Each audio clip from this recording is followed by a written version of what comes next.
sallallahu alaihi wasallam. Nanti kita lanjut lagi selawatnya. Alhamdulillah, mudah-mudahan selawat-selawat yang kita bacakan, yang kita kirimkan mendapat syafaat dari Rasulullah nanti di padang mahsyar.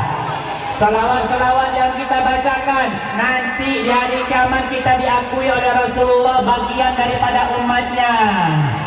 Nanti dengan salawat-salawat yang kita bacakan membuat kita dimasukkan ke dalam surga bersama Rasulullah.